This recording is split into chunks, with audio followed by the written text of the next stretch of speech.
Okay, and if you're quarantining, try these last slides before you check. Okay, with my solutions, I just kind of play around with them on your own first. Okay. Okay, for number three, I'm trying to find the missing side of my right triangle. Okay, and I want to use the squares to help me do it because I know the two small squares always add up to the big square when you have a right triangle. Okay, the side across from the right angle is the longest side, the hypotenuse. So this is going to be the biggest square. Okay, so I know the two small squares add up to the big square. Okay, let's find all the squares first. Okay, I can find a 5 by 5 square. It's 5 times 5, 25.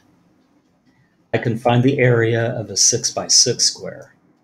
Okay, it's going to be 6 times 6, or 36. And now I know from the Pythagorean theorem, the rule that we're talking about is that the two small squares add up to the big square.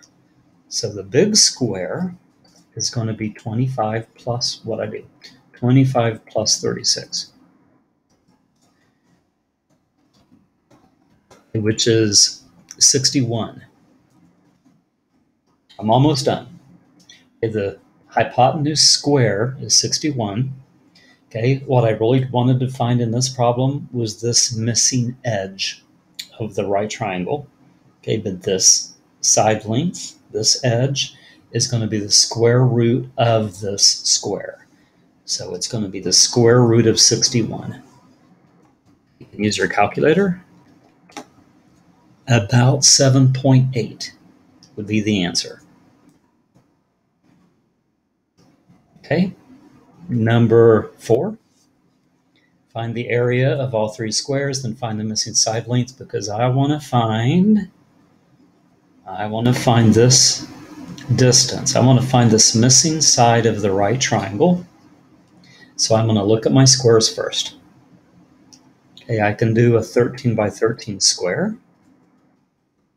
It's just 13 times 13, which is 169.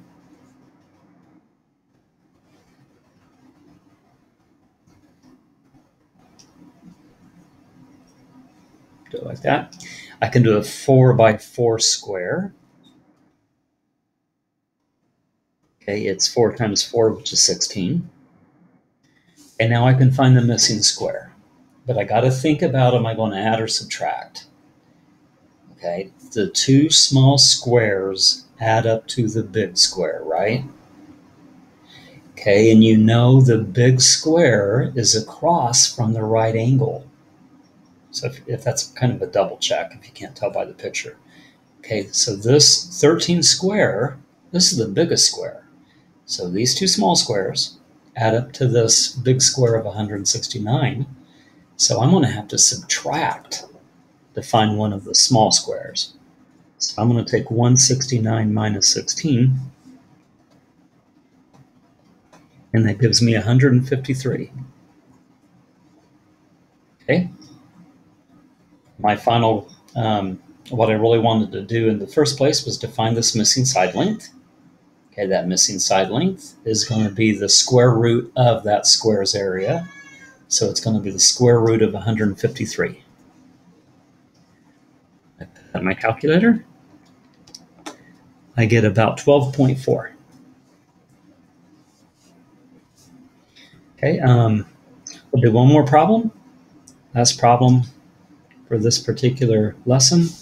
Okay, we want to find the missing side length, okay, of the right triangle. Okay, we're going to start out by doing the areas of the squares that we can do because we have a length.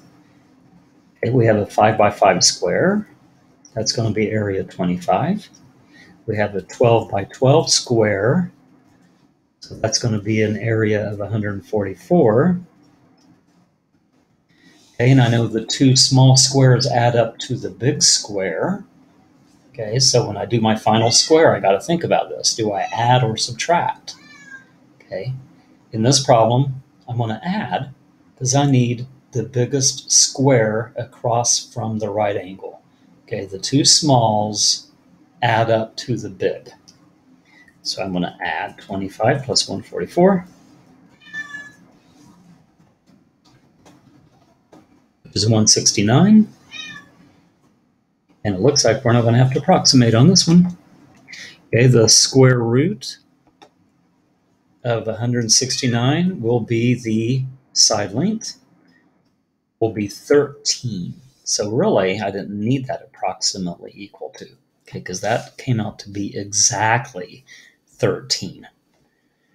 Okay, let me know if you have any questions with this. The next time we work with the Pythagorean theorem, we're going to use a rule, okay, a formula, but I really wanted you to kind of mess around with the big idea.